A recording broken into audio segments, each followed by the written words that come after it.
도미니코 사비오 살레시오 학원.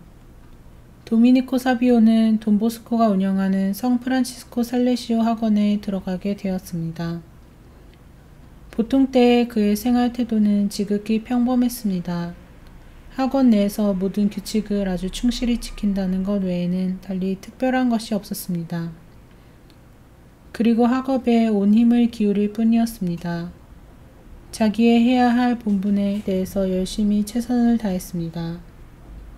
품행에 관한 훈시, 교리 설명, 강론 같은 것은 모두 그에게 좋기만 하였습니다. 잘 이해가 가지 않는 것이 있으면 설명을 해달라고 부탁해서 이해하려고 노력하였습니다. 그는 학원 내에서 모든 규칙과 규율을 철저히 지키기 위하여 못 어른이나 선배들에게 물어보았고 항상 규칙을 잘 지키게 도와달라고 했습니다. 도미니코는 옷차림에 있어서나 머리를 다듬는 데 있어서나 모든 일의 본보기가 되었습니다. 그는 의복이나 몸의 자세나 태도에 있어서도 교양이 있고 예모가 바른 어른 같았으며 외모도 언제나 아주 정결하여서 같이 거하는 다른 이들을 비단 공부로서 뿐만 아니라 그의 착함과 예모 있는 태도로서도 기쁘게 해주고 그들의 이목을 끌게 되었습니다. 교실에서는 그가 얼마나 정신을 바짝 차리고 선생님의 말씀을 주의를 다해서 들었는지 모릅니다. 그래서 선생님은 옆의 아이와 소곤거리기 좋아하고 게으른 소년들을 도미니코 곁에 앉혔습니다. 그러면 도미니코는 그들을 조용히 있도록 하여 공부에 열중하게 만들었습니다. 그 해에 한 가지 사건이 일어났습니다. 이 사건은 너무도 영웅적인 일이었기 때문에 실로 그렇게 작은 꼬마가 하였으리라고는 믿기 어려울 정도입니다. 같은 반 친구들이 서로 자기 가족의 족보를 자랑하다가 시비가 벌어진 것이었습니다. 그들은 마침내 돌팔매질로 결판을 내기로 하였습니다. 이것을 알게 된 도미니코는 어떻게 해서든지 싸움을 말리려고 해보았으나 소용이 없었습니다. 학교가 끝나고 도미니코는 친구들이 싸우기로 한 장소로 갔습니다. 두 아이가 싸움을 시작하려는 순간에 도미니코는 미리 준비해 두었던 조그만한 십자가를 가슴에서 꺼내어 높이 들어 보이면서 말했습니다. 자, 돌을 던지기 전에 이 십자가를 먼저 쳐다봐. 그리고 돌을 던지는데 이렇게 말하면서 던져. 죄 없으신 예수님께서는 십자가에 못 박히시면서도 그 악당들을 용서하셨지만 나는 죄인으로서 장엄하게 여기서 피해 복수를 하겠다고 말이야. 도미니코는 두 친구의 중간에 서서 십자가를 들고 다시 외쳤습니다. 자, 돌을 나에게 먼저 던져라. 내 머리에 던지고 나서 너희끼리 서로 던져라. 두 아이는 당황했습니다. 그들은 사비오의 행동에 감격하여 눈물을 흘렸습니다. 그리고 앞으로는 도미니코의 친구가 될 것과 다시는 이런 나쁜 행동을 하지 않겠다고 말했습니다. 저는 꼭 성인이 되고 싶어요. 도미니코가 성 프란치스코 살레시오 학원에 온 지 6개월쯤 된 어느 날 그는 성인이 되기란 그리 어려운 일이 아니다 라는 강연을 듣게 되었습니다. 하느님은 모든 사람이 다 성인이 되기를 원하십니다. 또한 성인이 되기란 그리 어려운 일이 아닙니다. 되고자 하는 생각과 어느 정도의 노력만 기울이면 누구나 다 성인이 될 수 있습니다. 이 강론은 도미니코의 마음속에 불씨를 던졌습니다. 하느님에 대한 사랑의 불이 타오르기 시작한 것입니다. 도미니코는 여느 때와는 달리 며칠 동안 말도 하지 않고 명랑해 보이지도 않았습니다. 이상하게 여긴 돈보스코 신부님은 그를 불러 물어보았습니다. 그러자 도미니코는 이렇게 대답했습니다. 저는 지금까지 쉽게 성인이 될 수 없다고 생각해 왔어요. 그런데 이제 즐겁게 생활하면서도 성인이 될 수 있다는 것을 알게 되었어요. 저는 꼭 성인이 되고 싶어요, 신부님. 지금부터 무엇을 어떻게 해야 되는지 말씀해 주세요. 돈보스코 신부님은 도미니코의 결심을 칭찬해 준 다음에 마음을 불안하게 갖지 말고 평화롭게 갖도록 힘쓰라고 일러주었습니다. 소란한 영혼은 하느님의 음성을 들을 수 없기 때문입니다. 그리고 변함없이 꾸준하고 명랑한 정신을 잃지 말고 보존하라고 말해주었습니다. 그리고 그에게 신심업과 공부에 있어 자신이 해야 할 것을 절대로 소홀히 하지 말고 정성을 쏟을 것과 휴식 시간에는 친구들과 함께 어울려 즐겁게 뛰어놀도록 충고해 주었습니다. 어느 날 돈보스코 신부님은 각 본명의 뜻에 대한 이야기를 하고 있었습니다. 그때 도미니코는 신부님, 도미니코란 무슨 뜻입니까? 하고 물었습니다. 그래서 도미니코라는 말은 주께 속한 자 혹은 주의 것이라는 뜻이라고 일러주었습니다. 그랬더니 도미니코는 신부님, 지금까지 제가 한 말이 맞군요. 저는 주의 것이니까 완전히 주의 것이 되려면 꼭 성인이 되어야겠어요. 저는 성인이 되기 전에는 절대로 행복할 수 없습니다. 라고 했습니다. 성인이 되겠다는 도미니코의 이 첫 번째 각오와 결심은 그로 하여금 문 영혼들을 하느님께로 인도하게 하였습니다. 그리스도께서 피 흘려 속량하신 자들의 영혼을 위해 노력하는 것은 실로 가장 거룩한 일입니다. 그는 이 사도직의 중요성을 이해하였고 이런 말을 하였습니다. 아, 만일 우리 반 아이들을 전부 하느님께로 인도할 수만 있다면 얼마나 좋을까? 그는 말과 행동에 있어서 하느님의 마음을 아프게 해드리는 이들을 보면 항상 그들의 마음을 상하지 않게 간단한 충고나 경고를 해주었습니다. 거리를 지나가다가 하느님의 이름을 모독하거나 마구 함부로 부르며 짓거리는 사람을 보거나 또는 그런 소리를 들을 때엔 슬퍼서 고개를 숙이고 주 예수 그리스도는 찬미를 받으실지어다 하고 정성껏 기도했습니다. 하루는 그가 동무와 함께 읍내의 어느 기 모퉁이를 걸어가고 있었는데 갑자기 그는 모자를 벗더니 숨을 죽이고 작은 소리로 중얼중얼 하는 것이었습니다. 그래서 같이 있던 친구가 이상해서 물어보았습니다. 도미니코, 지금 무엇을 했니? 넌 지금 못 들었니? 저 사람이 하느님의 이름을 함부로 부른 것을 말이야. 가서 좀 말해주고 싶었지만 내가 가서 말한다면 더 할 것 같아서 다만 나는 모자를 벗고 예수께서는 찬미를 받으소서 하고 화살 기도를 바친 거야. 이렇게 함으로써 마음의 상처를 받으신 예수님을 위해 무엇을 좀 해드리는 거지.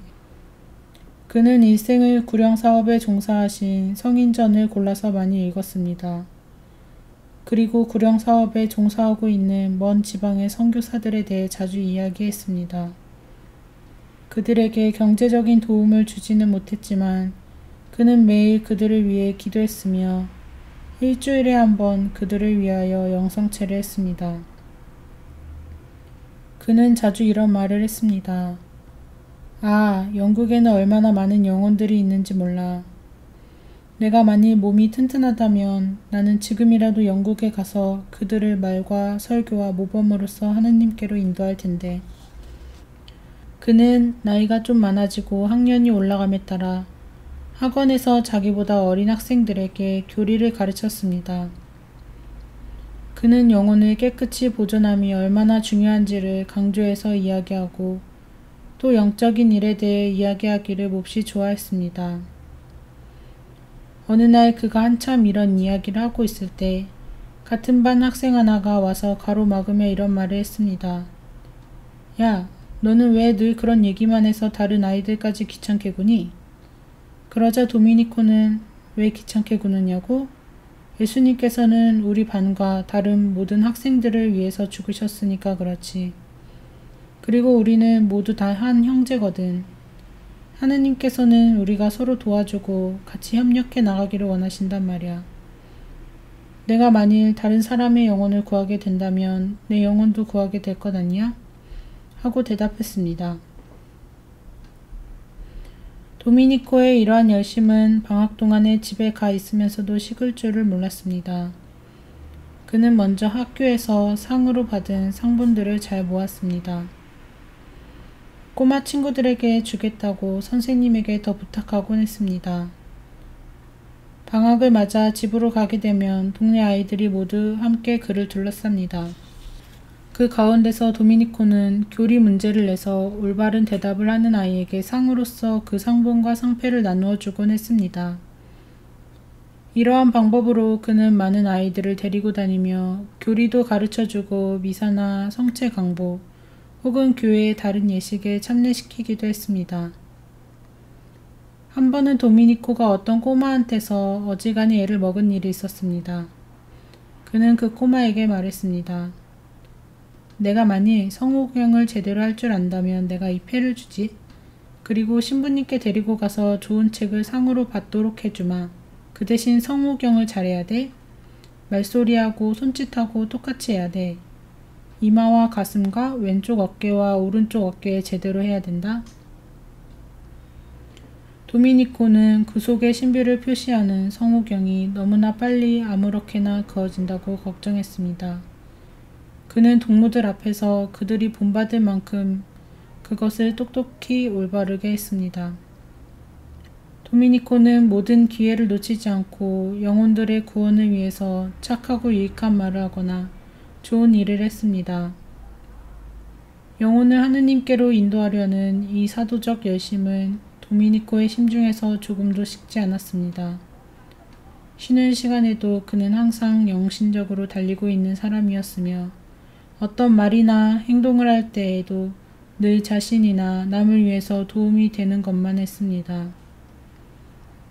그는 매우 예의가 바르기 때문에 결코 남이 말하는 것을 가로채어 중단시키는 일이 없었으며 다 끝나야 비로소 이야기를 했습니다. 그리고 만일 대화가 비뚤어진 길로 가거나 언짢고 나쁜 대로 흘러가게 되면 어떤 농담이나 다른 이야기로 화제를 바꿔서 그 이야기를 중단시키고 다른 이야기에 정신을 쓰게 하여 항상 동무들의 마음을 상하지 않고 오히려 좋아하도록 하면서 선으로 나아가도록 애를 썼습니다. 그래서 항상 동무들 사이에서는 절대로 하느님을 슬프게 해드리는 일이 일어나지 않도록 최선을 다해서 예방하려고 힘썼습니다. 그는 명랑하고 쾌활하였기 때문에 신심에 그다지 마음이 없는 아이들도 그와 함께 놀기를 좋아했습니다. 함께 놀면서 때때로 그가 권고나 충고 같은 것을 하게 되면 잘 받아들였습니다. 하루는 그의 동무가 얼굴에 이상한 가면을 쓰고 와서 도미니코에게 말했습니다. 나 어때? 이마에 뿔이 2개가 있고 코가 크고 어릿광대 비슷하지? 그러자 도미니코는 그것이 그렇게 좋으냐? 내가 보기엔 흉측한데 우리 하느님께서 만들어주신 아름다운 용모를 더럽히지 않도록 하자꾸나 라고 하였습니다. 어느 날 이런 일이 있었습니다. 운동장에서 아이들이 놀면서 이야기를 하고 있는데 어떤 아이가 수선을 떼면서 뛰어와 큰 목소리로 막 짓거리는 바람에 아이들이 모두 그에게로 집중이 되었습니다. 그 아이는 한참 신나게 이야기를 하다가 말머리를 다른 데로 돌렸습니다. 그들이 지금까지 거룩하다고 믿어오던 한 신부님의 이야기를 함으로써 그들을 웃기려고 했습니다. 그리고 반종교적인 이야기도 늘어놓았습니다. 그때 마침 도미니코가 지나가다가 그 아이가 하고 있는 이야기를 들었습니다. 그래서 가까이 다가가 얘들아 다른 데로 가자. 얘 말은 듣지 마. 우리에게 해롭고 위험해. 라고 외치면서 그 말을 중단시켰습니다. 둘러서 있던 꼬마들은 제각기 흩어졌고 그 애는 다시는 오지 않았습니다. 그 당시 학원에는 열심한 아이들이 모인 소년회가 하나 있었습니다. 이 소년회의 목적은 학원 안에서 좋은 정신을 지키고 발전시켜 나가자는 것이었습니다. 도미니코도 그들 중에 모범적인 한 회원이었습니다. 그는 과자나 과일이 하나 생기면 그것을 먹지 않고 운동장에 가지고 나가 손으로 높이 쳐들고서는 야, 누구 이거 먹고 싶은 사람? 하고 큰 소리로 말하는 것이었습니다. 그럼 아이들은 너나 할 것 없이 나 하고 서로 달라고 소리를 치며 달려듭니다. 그러면 도미니코는 달라는 사람이 너무 많으니 내가 물어보는 교리 문제를 맞추는 사람에게 주지. 이렇게 할 때 항상 그는 아이들 중에서 가장 나쁜 아이, 가장 말썽꾸러기에게 질문을 했으며 적당하다고 생각되는 답을 하면 그것을 주었습니다. 이러한 방법으로 그는 아이들을 이끌었고 자기가 하고 싶은 일을 했습니다. 또 그는 다른 아이들이 고해성사를 볼 수 있도록 도와주었습니다. 토요일이 되면 고해할 어린이들을 준비시킨 다음 고해하도록 최선을 다해 도와주었습니다. 그는 이런 경우 언제나 고해를 할 아이보다 먼저 성당에 와 있다가 고해가 끝나면 함께 감사의 기도를 하였고 때로는 조그마한 선물까지도 주었습니다. 아이들이 모인 곳에는 언제나 좀 어수선하고 공부도 잘 못하고 화도 잘 내서 따돌림을 받는 아이가 있습니다. 도미니코는 언제나 이들의 친구가 되어 주었습니다. 좋은 말과 충고로써 그들의 상한 기분을 풀어주고 화가 났을 때는 사랑 가득한 말을 함으로써 착한 감정을 회복하도록 도와주었습니다. 이와 같이 도미니코는 친구들을 도와줌으로써 하느님 앞에 공로를 세워 나갔습니다.